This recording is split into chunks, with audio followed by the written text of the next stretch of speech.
नमस्ते दोस्तों, welcome to web info channel पे। अभी हम साइक्लोन के बारे में जानेंगे, मतलब चक्रवात के बारे में।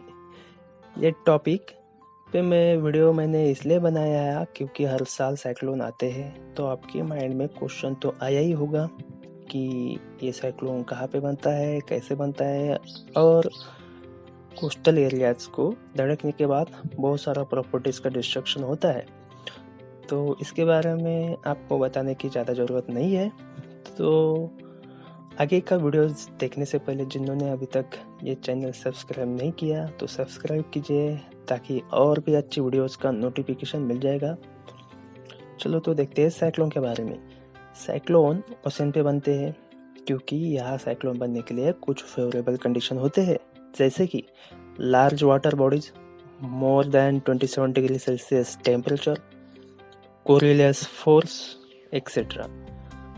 अर्थ पे सबसे ज़्यादा टेम्परेचर इक्वेटर पे होता है क्योंकि यहाँ पे सनराइज डायरेक्ट आते हैं, सूरज की किरण डायरेक्ट आते हैं। तो इसी के कारण in between the tropic of cancer and tropic of capricorn के बीच हीट ज़्यादा होता है कंपेरेटिवली पोलर एरिया से। तो हीट ज़्यादा होने के कारण वाटर वार्म होने लगता है, गर्म होने लगता है, और पानी गर्म होने के बाद उसमें से वाफें निकलने लगती है और ऊपर जाने लगती है वर्टिकल डायरेक्शन में।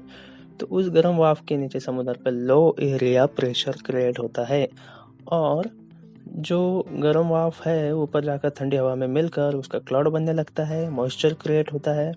उस बने हुए क्लाउड को क्यूमुलस क्लाउड भी कहा जाता है। अभी जो उठी वाफ है, हवा है, वो एंटी क्लॉकवाइज घूमने लगती है, अंदर की तरफ घूमने लगती है। ये एंटी क्लॉकवाइज क्यों घूमती है? क्योंकि कोरिलियस फोर्स के कारण। तो इसलिए नॉर्थर्न हेमिस्फीयर में ये हवा एंटी क्लॉकवाइज घूमती है और साउथर्न हेमिस्फीयर में क्लॉकवाइज घूमने लगती है, क्योंकि कोरिलियस फोर्स इक्वेटर पे ज़्यादा होता है। क्योंकि अर्थ वेस्ट ईस्ट घूमता है, तो इसी के कारण इक्वेटर पे एक फोर्स बनता है, मतलब क्रिएट होता है। वो जो होता है कोरिलियस फोर्स होता है। तो इसलिए वो डायरेक्शन जो है वाइंड की, वो नॉर्थर्न हेमिस्फीयर में एंटी क्लॉकवाइज होती है, साउथर्न हेमिस्फीयर में क्लॉकवाइज होती है। अभी ये जो स्टॉर्मी वाइंड है उसका स्पीड 120 किलोमीटर पर डे से 250 किलोमीटर पर डे तक होता है, और उसका डायमीटर 100 मीटर से लेकर 1000 मीटर तक, और कभी कभी उससे भी ज़्यादा होता है। अभी ये साइक्लोन ट्रॉपिक ऑफ कैंसर और ट्रॉपिक ऑफ कैप्रिकॉर्न के बीच में होता है, तो इसलिए इस साइक्लोन को ट्रॉपिकल साइक्लोन कहा जाता है। हाँ, और एक आपको तो पता ही होगा कि ये ट्रॉपिक ऑफ कैंसर इंडिया के कुछ राज्यों में से जाता है। तो किन किन राज्यों में से जाता है ये कमेंट करके बताइएगा ज़रूर।